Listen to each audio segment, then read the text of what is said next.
Assalamu alaikum. Peace to you all. My name is Saba Ahmed. I'm a law student at American University. I am here to ask you a simple question. I know that we portray Islam and all Muslims as bad, but there is 1.8 billion Muslim followers of Islam. We have 8 million plus Muslim Americans in this country, and I don't see them represented here.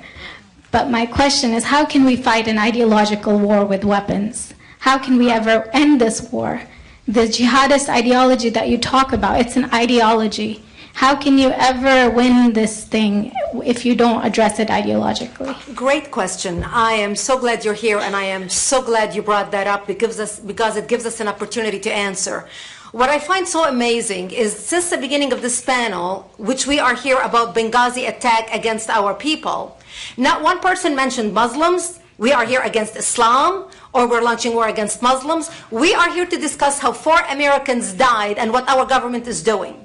We were not here to bash Muslims. You were the one who brought up the issue about most Muslims, not us.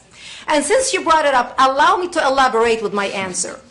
There are 1.2 billion Muslims in the world today. Of course, not all of them are radicals. The majority of them are peaceful people. The radicals are estimated to be between 15 to 25%, according to all intelligence services around the world. That leaves 75% of them peaceful people. But when you look at 15 to 25% of the world Muslim population, you're looking at 180 million to 300 million people dedicated to the destruction of Western civilization. That is as big as the United States. So why should we worry about the radicals, 15 to 25%?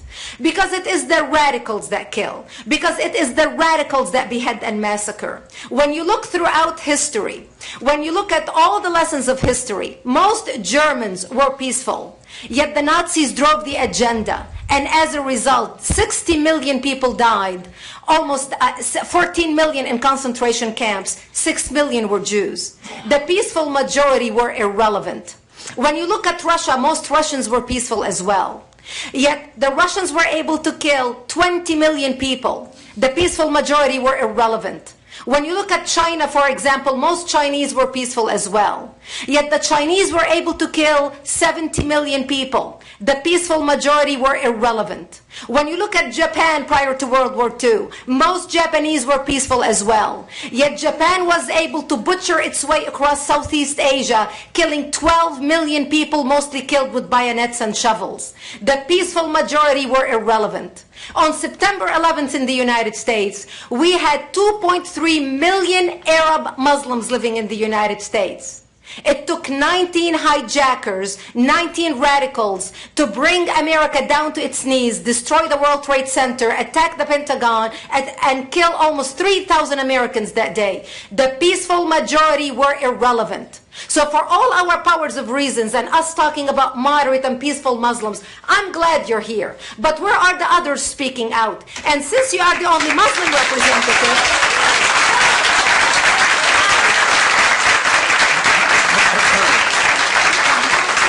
applause till the end.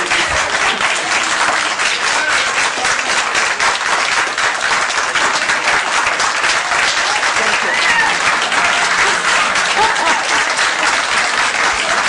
Thank you. And since you're the only Muslim representative in here, you took the limelight instead of speaking about why our government, and I assume, are you an American? You're an American citizen. So as an American citizen, you sat in this room, and instead of standing up and saying a question or asking something about our 4 Americans that died and what our government is doing to correct the problem, you stood there to make a point about peaceful, moderate Muslims. I wish you brought 10 with you to question about how we can hold our government responsible. It is time we take political correctness and throw it in the garbage where it belongs and stop calling it